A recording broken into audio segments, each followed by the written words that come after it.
Okay, magandang araw sa atin lahat mga kababayan. Medyo ginabi na po tayo 'no, may lakad lang ng konti. Pasensya na po kayo. Pag-uusapan natin ngayon ito po 'no, blank space. Ayon kay Escudero, tumula na po si Escudero hinggil po dito sa mga blanko po dito sa BICAM. Susuriin po natin yung pagtula ni Escudero na 'yan 'no. Okay. Ah, Eto na naman po, nag-announce po si DOF, Department of Finance Secretary Ralph Recto na magbebenta na naman po, sisimula naman po na magbenta ng mga assets ng pamahalaan para lumaki po ang kita. Ubos na po ang assets natin, durog-durog na po ang Pilipinas. Grabe po talaga. Ngayon po, ngayon po ang target ni Recto, lahat po ng mga maliliit na asset ng pamahalaan as small as 200 square meters. Gano'n na po tayo kagipit, no? Kumbaga, kung ito po ay makukumpara po natin sa bahay, last year nakapagbenta pa tayo ng maramihang ginto, no?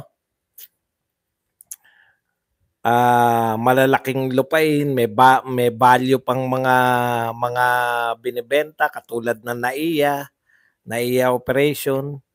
Ngayon po, ultimo, kumbaga sa kumbaga sa kung sa bahay, pati po mga yero na. Yero at dingding na po ang binibenta ni Recto. Ultimo 200 square meters. Di ko po maintindihan. Lahat na po ng pag-aari ng gobyerno, binibenta na po ni Recto as small as 200 square meters na lupa. Grabe. Tapos idideklara niya yan na kita. Ngayon pa lang po, tinatarget na lahat na po na maliliit. Next year, ano pa po ibebenta? Nakakaawa po ang Pilipinas. Wala pong maisip, hindi po makapag-imbita. Ginawa na, ikot ng ikot. Unang 2 taon ni Marcos. Biyahe ng biyahe, wala nakapasok. Pero yung mga katulong po sa pag-iisip, yung mga mambabatas po, nakatulong po sana ng ating Pangulo. Wala na ngang pumapasok dito na investor, no? Panay negative po ang nakikita natin. Ang inaatupag pa po, pag-iimbestiga, hindi na po sa Duterte, kay Grijaldo, dahil na-open po tong mga congressman, iniimbestigahan na po yung inimbitahan nila na testigo. Iniimbestigahan na bakit idinidiin sila. Sila na po mismo pinagtatanggol nila yung sarili nila dun sa investigasyon. Okay. Yan po mga pag-uusapan natin, pero bago yan, kung bago ka pa lang dito sa ating channel, mag-subscribe ka na. Dahil ito lang ang tanging channel na may kinikilingan, may pinapanigan, una sa balita, huli sa impormasyon, kaya ano pang hinihintay nyo? Pindot na, okay. Pag-usapan natin, no? Kung ano na lang po yung una para wala po tayong nalalaktawan, bago tayo makarating siguro kay Chis Escudero. Unang balita natin. Ito po. 7 senador na po ang nag-withdraw, no, ng kanilang mga pirma dito po sa Committee Report on Senate Bill 1979, which aims to prevent early pregnancy amid concerns about comprehensive sexuality education in schools. Yan po, no? Si JB Ejercito, Jingo Estrada, Bong Revilla, Nancy Binay, Lauren Legarda at Cynthia Villar. So mga miyembro po 'to ng komite ni Hontiveros na hindi na po masikmura yung pong isinusulong na batas ni Hontiveros. Pero dahil nga po sa kalituhan na yan, ay dahil nga po sa dami po ng backlash dito po sa bill ni Hontiveros, napilitan po siya magpapasa na lang daw po siya ng alternative bill. O, kita mo?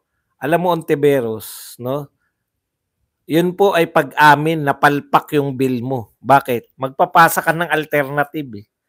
Kasi kung ikaw naniniwala na walang kapalpakan dyan sa bill mo, dapat hindi na alternative, dapat ipaglalaban mo, di ba? Hindi eh. Uutuin mo yung mga tao. Ikaw ba naman naturuan? Wala po sigurong matinong mambabatas, no? Wala sigurong matinong mambabatas na magsasabi na sige, turuan niyo yung mga anak natin at mga apo natin ng 0 to 4 years old kung paano po magtikol. Tama lang yan. Naku, hindi po tayo. Hindi po tayo, may mga values po tayo dito sa Pilipinas, no? Hindi po nararapat yan. Okay. Tuloy na tayo rito. No passport, no biometrics records for Edgar Matubato according to DFA. Ang tanong, paano po nakalusot si Matubato at napunta sa ibang bansa? Sino po nag-sponsor? 'Di ba? Kayo ba sa Senado at sa Kongreso hindi nyo po iimbestigahan? Si Garma po. Pangalawa na po yan eh. Si Garma. Sino po ang nag-sponsor kay Garma? Ang alam po namin, buong alam po namin, nakakontempt po si Garma. Diyan nasa hawak po ng House of Representatives. Tapos bigla na lang namin nababalitaan, nag-a-apply na ng ano ba yung na-apply niya? Yung yun na nga sa ibang bansa. Ano na nga yung ina-applyan ng yun, basta. Ngayon, ang tanong ko, hindi, asylum. Correct, asylum. Visa. Asylum po. Ang tindi ng ko, no? Unti-unti, no? Asylum o political refugee. Correct. Ngayon, ang tanong po natin, bakit po parang wala kayong moves? Kasi natatandaan ko si Alice Go nung nawala sa Pilipinas. Grabe, no? Sinakyang barko, pati yung kapatid na nadamay, no? Nakulong din ba yung kapatid ni Alice Go? Okay. Bakit po kay Matubato at saka dito kay Garma, parang ayaw po. Kinakailangan po natin tanungin eh. Ito pa po ang isa. Ako takang-taka ko rito eh. Money sent home by Filipinos abroad amounted to $3.12 billion in November 2024. The lowest level in 6 months despite the holiday season according to Bangko Sentral ng Pilipinas. Ano po nangyari? Bakit pati yung mga OFW po natin ay hindi na po nagre-remit yata. Kulang na. Grabe po. Sa bagay, kung yung number one sa survey na senator, na meke eh. Di ba? Dapat talaga meron na niyan, no? Paano nakakalabas yung mga katulad ni Erich Sylvester? Ngayon, si Matubato, si Garma. Okay. Ito po patunay, no? Sabi na sa inyo, hindi alam ni Dan Fernandez eh. Yung salitang kaisahan eh. O nakikiisa. Natatandaan po ninyo, nung pong katatapos ng Iglesia ni Cristo Rally, 2 milyon. Di ba ano sabi ni Dan Fernandez? Nakikiisa ko sa mga Iglesia ni Cristo sa kanilang rally, peace rally. Marami nagsabi sa inyo, bumaliktad na si Dan Fernandez. Nakiisa na sa iglesia. Sabi ko, malamang yan, hindi niya alam yung meaning ng nakikiisa. Kasi, sabi ko nga, siya yung binabanatan dun eh. Di ba Quadcom? Ang isa sa binanatan sa Iglesia ni Cristo Rally. Oh. Yung binanatan po yan, yung paraan po nila ng pagtatanong sa Quadcom na parang akala mo mga korte sila. Binanatan po yan ni Senator Marcoleta eh. Di ba? Hindi niya talaga alam yung meaning na nakikiisa. Kasi ito po, may pahayag na naman siya ngayon. No? Sabi ni Dan Fernandez, Congressman Dan Fernandez pipirmahan ang impeachment laban kay BP Sara. Sa lahat na nakikita nating ebidensya that was discussed in the House Committee on Good Government, makikita mo na talagang hindi ko naman sinasabing guilty. Pero sinasabi natin ang bigat ng ebidensya. Hindi mo talaga maintindihan. Kung sa tingin mo hindi guilty, bakit mo sasampahan ng reklamo? Kung nagsampa ka po ng reklamo, hindi po pwedeng sasabihin mo na mukhang hindi guilty to. No? Pero mabigat ang ebidensya. Kaya ka magsasampa ng reklamo, alam mong may kasalanan.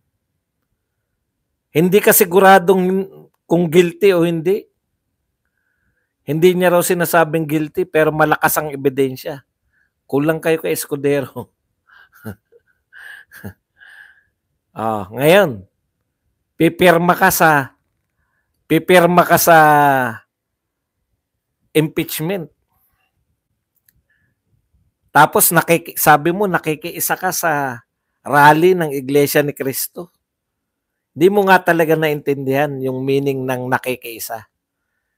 Kasi pangunahin po yung sinisigaw dun, ayaw nila sa impeachment kay BP Sara. Tapos pipirma ka. Ayan po ang uri. Congratulations po. Congratulations po sa mga taga Laguna. Yan po ang inyong magiging gobernador. Congratulations. Napakaswerte nyo. Kakaibang inyong mga senador. Okay. Tapos na ba tayo sa ano?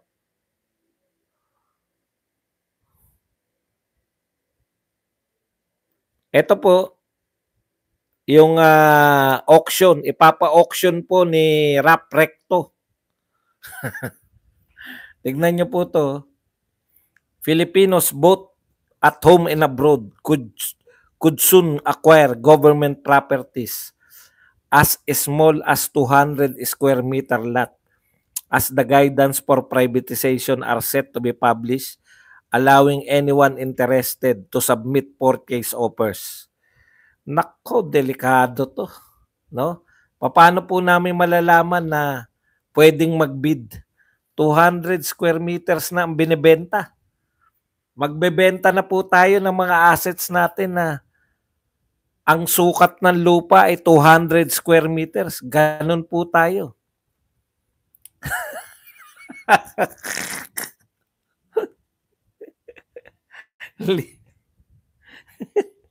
Alam niyo po, kung tayo po ay nabububuhan sa mga BBM followers, mas nakakabobo po yung yung mga boxing fans. Ito po, basahin ko lang sa inyo, Uod Boxing Club. Pinag-aagawan na po ng Leon si Cuadro Alas. Alam niyo po, sinabi ko yan. Topic ko yan nun eh. Pinag-aagawan ng 3 Leon. That was 3 years ago. Yun pa rin. Yun pa rin po. Kaya sabi ko, walang mangyayari sa atin sa boxing. Walang mangyayari sa atin sa boxing. 3 taon na po nakakalipas no sinabi ko yan. Na si Cuadro Alas pinag-aagawan ng 3 Leon. Hanggang ngayon. Sa atin po, dito sa politics, natatawa lang po ako, pasensya na kayo. Sa politics po, Kita ko kaninang umaga, panis na po ngayon, dapat mas bago na, 'di ba? Pero sa boxing po, 3 taon ko nang sinabi, tinatanong pa rin ako. Alam niyo kung bakit ko alam na 3 taon? Kasi natapos na ni Cuadro Alas yung 3 taon na kontrata niya dun sa promoter niya. Ang lupit talaga ng mga tao. Mas malala. Mas malala sa mga BBM.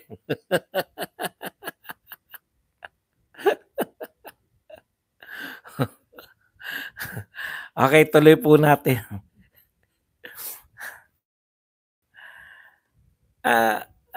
Finance Undersecretary Catherine Fong said that the government is set to publish the long-awaited guidelines on privatization disposition which would allow unsolicited offers over 28,000 small assets. Grabe po ang bibenta. Ang tindi mo, Recto. Alam niyo po yung proyekto ng pamahalaan natin, nakakadiri. 28,000 po ang ibebenta ni Recto ngayon na ari-arian ng Pilipinas. Maliliit na po. Bakit maliliit ba dong? Bakit maliliit ang bebenta? Ubus na po yung ubus na po yung malalaki.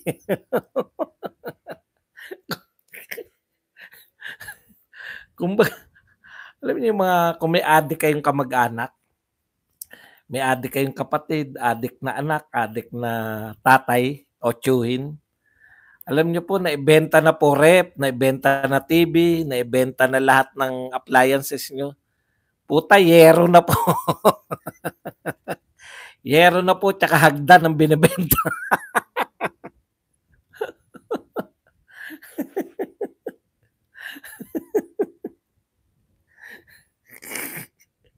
Recto, alam mo, finance secretary ka, mag-isip ka, Recto, kung paano kikita ang Pilipinas. Puta, 28,000 na mga small assets. Wala.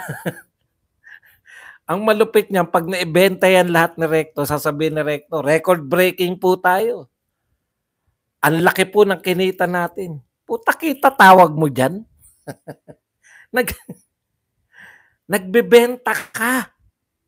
Nagbebenta tayo ng assets natin, tapos kita. Wala ba kayo maisip kung paano kumita ng maayos ang Pilipinas? Kundi benta na, direkta na sa kanila eh. Simple lang mag-isip eh. Kailangan natin ng pera. Ganun ba? Ganun ba, BBM? Yes, sir. Kailangan pala natin ng pera. Sige, benta natin to. Nakakahiya. 200 is as small as 200 square meters. Ibebenta na. Etong malupit. Pucha, buti nga kung martilyo, baka pati pa ako ipakilo.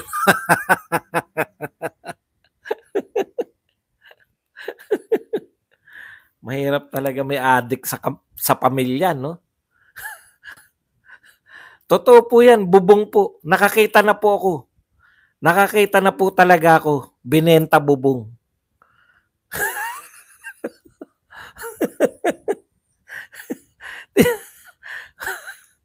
Pag uwi na asawa, wala nang bubong.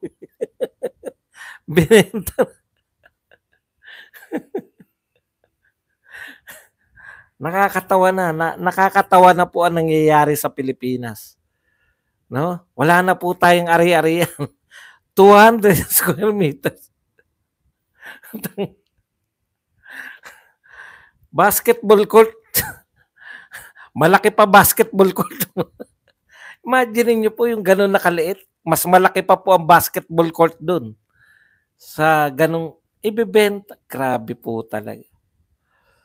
Wala na matitira talaga sa atin. 6 years ni Marcos, talagang wala na tayong ari-arian. Baka pati yung lupa na tinitirikan ng mga poste ng LRT, benta nyo na.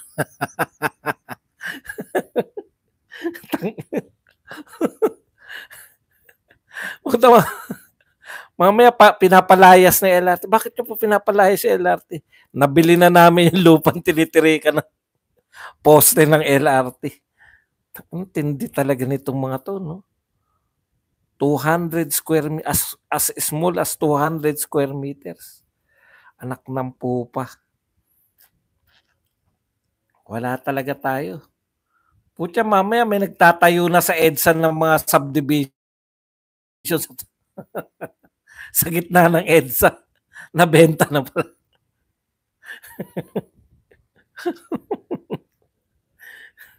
Buti na lang natayuan na ni Digong yung mga marami na natayong highway si Tatay Digong. Kasi kung hindi natayuan ng highway, atin yon mga lupa natin. Oh, naibenta siguro yan, no? Kunwari, may hindi natapos si Digong, yung highway hanggang dito lang. Di ba dapat itutuloy niya? Imbis na tuloy, benenta. Hanggang dito na lang yung highway. Bakit? Iba na may-ari niya, private.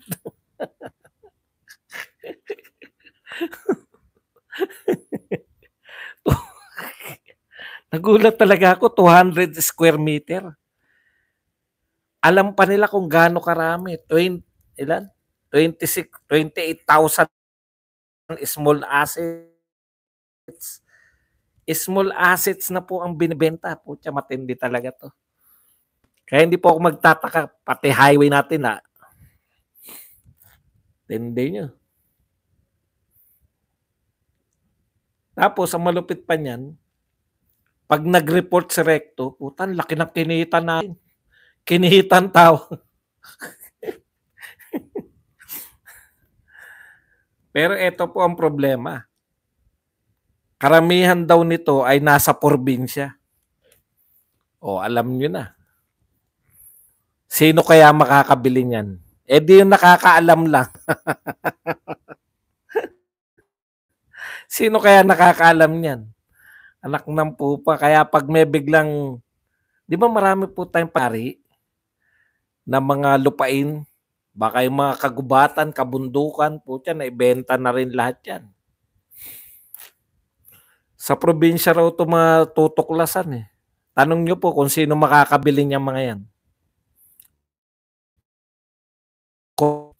Mga congressman, governor, mayor, sila po kawawa naman talaga ang Pilipinas. Imbis na po yan, mga gagamit po yan, mga bakanting lupain. Asset po yan, kaya po asset eh. Kaya po tinatawag na asset yan. Kung matinukang pamahalaan, pwede mo magamit yan. Pero kung ang pinuno mo, inutusan yung finance secretary, ano ka, gilap ka ng pera. Yes, sir. Benta. Mayon Volcano.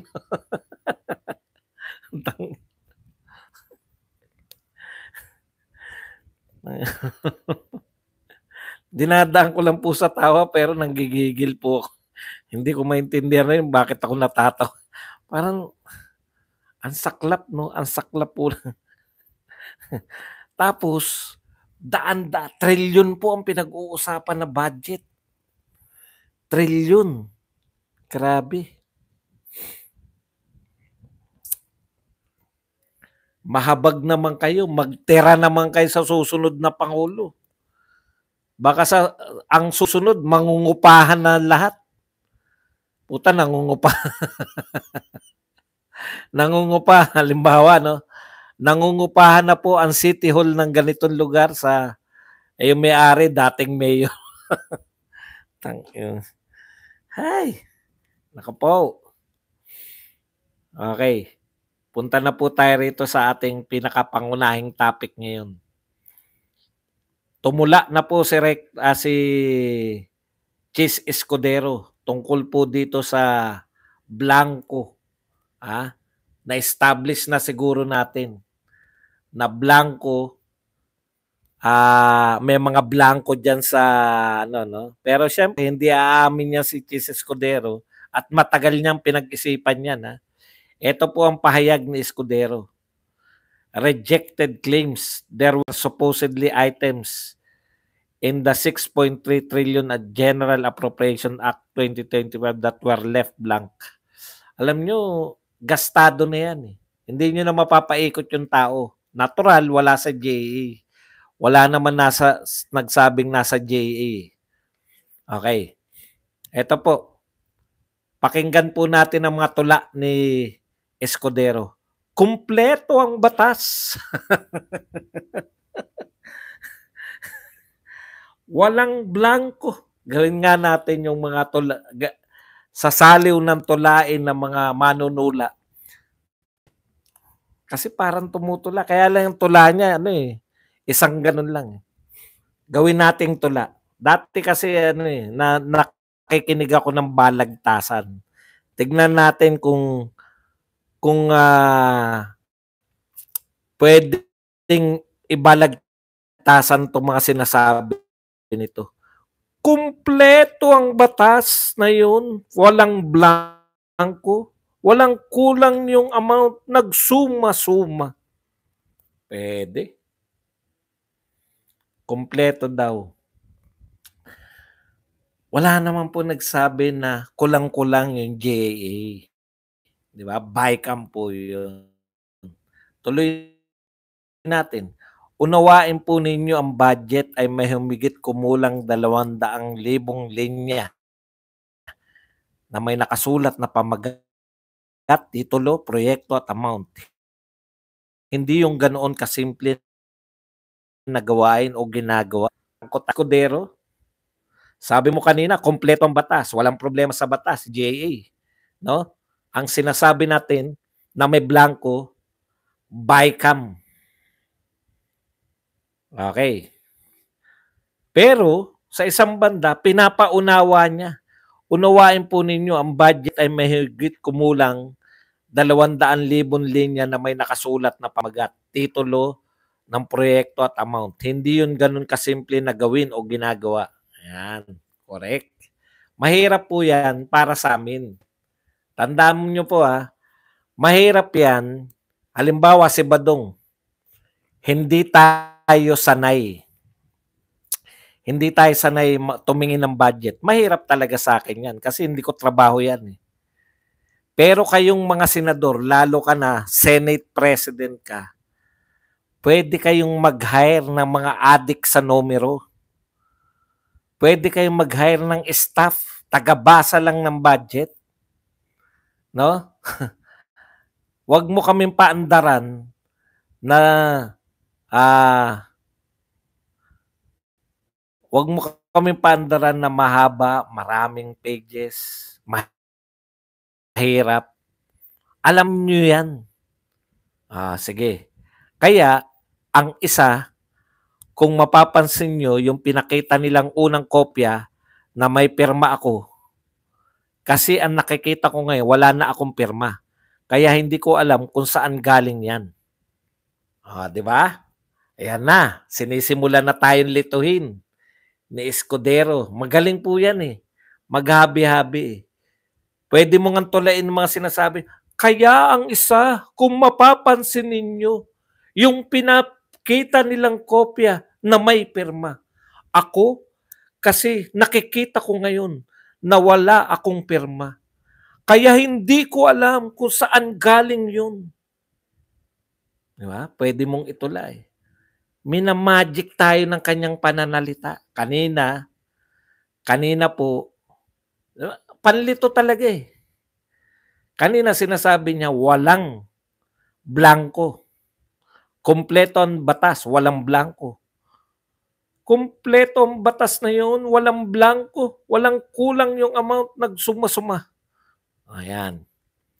Pero pinapaunawa niya na mahaba.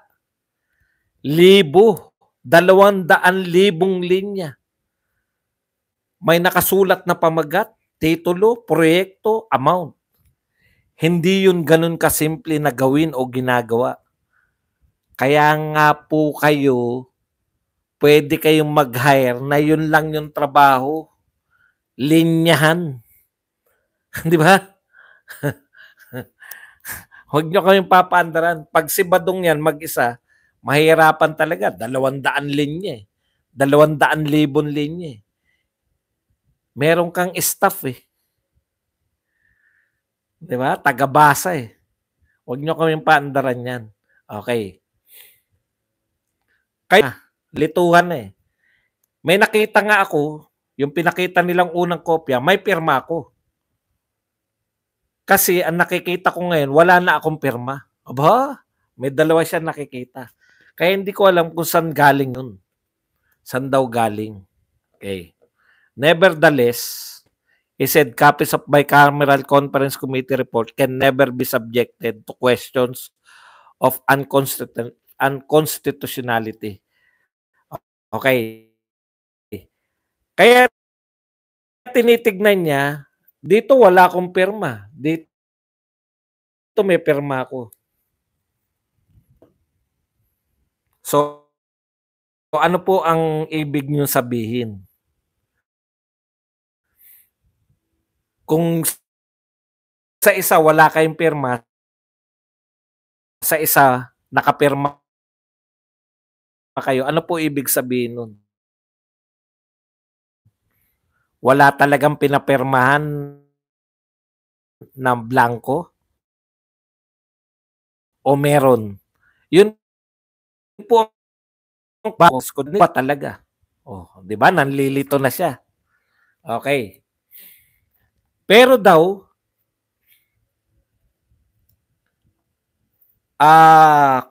bicameral conference committee report can never be subjected to questions of unconstitutionality. Sa Tagalog, mas maganda. Sa katunayan, wala pa yatang dinidemanda sa korte para ideklarang unconstitutional ang isang committee report o bicameral conference committee report. Ang dinideklarang unconstitutional ay batas. So eto na, nagpapalusot na siya. 'Di ba? Nevertheless, sabi niya, ano man yan, ano mang usapin yan, wala namang magdedeklara na ang constitutional yung bicameral report. Yung batas yung pwedeng i-declare na ang constitutional. Di liton-lito na tayo. Ang daming sinasabi. Maalo na pananalita. Alam mo, Chis, dalawa na yung pinupunto mo eh. Di ba? Magkakontra. Ano ba talaga ang gusto mo sabihin? Walang blanco o hindi naman pwedeng ideklarang unconstitutional. Wala ka pa yata, kita nyo yung salita niya, wala pa yatang dinidemanda sa korte. Nakuha nyo po? Yung sinasabi niya, no? Kanina sabi niya, walang blanco. Ngayon naman sinasabi niya, parang sinasabi niya, kahit naman may blanco yan, wala namang, hindi naman pwedeng questionin sa korte. Wala pang nagko-question. Wala pa yata nagko-question ng bicameral. Ngayon, ito po ang tanong. Ngayon pa lang, pwede bang ngayon pa lang? Pwede bang may mag-question ngayon pa lang? Ngayon lang nakita ni Ungab yan. Ngayon lang nagko-question. Sa panahon lang ni Marcos. Alam niyo po, Chis Escudero, hindi porket hindi nyo ginagawa noon, ay dapat hindi porket walang blanco noon, automatic wala na rin blanco ngayon. Tinatanong mo kanina kung kanino nakuha ni Ungab. Sinagot na po yan ng reporter ng UNTV. Nagngangalang Asher, nakalimutan ko apelyido. Galing sa Senado. Sa'yo pala galing. Kinumpara ni Asher yung kanyang kopya na galing sa Senado at saka yung kopya ni Ungab, pareho. Ano sasabihin mong saan nakuha ni Ungab? Pareho. Yung galing sa Senado, ayon sa UNTV reporter, at yung kay Ungab. So may blanco ba o wala? Ngayon, parang panay palusot na lang to si Chis Escudero eh. Ang sinasabi naman niya ngayon, no? Wala pa naman na didemanda na ang constitutional yung committee report. Ngayon pa lang. Kasi ngayon pa lang merong nanilip. Wala pa talaga kasi dati walang blanco. Baka ngayon lang merong blanco. Hindi mo ba naintindihan yung sinasabi? Kaya wala pa noon. Dahil yung mga senador noon at congressman, tinitignan nila kung may blanco o wala. Eh ngayon, hindi na kayo tumitingin. Pirma na lang kayo ng pirma. Alam mo, wag mo kaming paandaran na ngayon lang. Ngayon lang kayo nagbusisi ng Office of the Vice President budget, di ba? Marami ngayon lang. Ngayon lang tayo nagbenta na napakalaking ginto, napakaraming ginto. Ngayon lang, may unit team na nung nanalo, tinadyakan na palabas yung ka-unit team niya na nagpanalo sa kanya. Maraming ngayon lang. Ngayon lang tayo nagbebenta ng ari-arian na 200 square meters. Ngayon lang natin pinagmamalaki na ang tanging nagawa natin sa ngayon lang nagmalaki ang gobyerno na ang pinakamalaking proyekto ay privatization ng NAIA. Maraming ngayon lang naganap. Huwag mong ikatwiran na wala pa naman yatang nangyayari. Ngayon pa lang, kino-question. Eh ano ngayon kung ngayon pa lang? Hindi mo po pwedeng sabihin na porket walang kumu-question noon. Bakit? Tanong ko lang. Dati mo na bang ginagawa yan? Dati mo na bang ginagawa? Hindi porket ngayon lang nangyari. Wala pong palusot na ganun na ngayon lang. O, eto po ang pinakamalapit niyang palusot. Pakinggan niyo po, kapit po kayo. Papalapit na eleksyon, ang kulay politika ay masyadong matingkad sa ngayon at siguro sa mga susunod na araw. Anong kinalaman niyan sa blankong pinirmahan niyo? Huwag na tayong magulat sa dagdag pang mga kwento, atake o pagpuna. Tulad nito dahil tila naglinyahan na sila, buhangin kung sino ang kaliwa, sino ang kanan, sino ang pula, sino ang puti. Utot mo.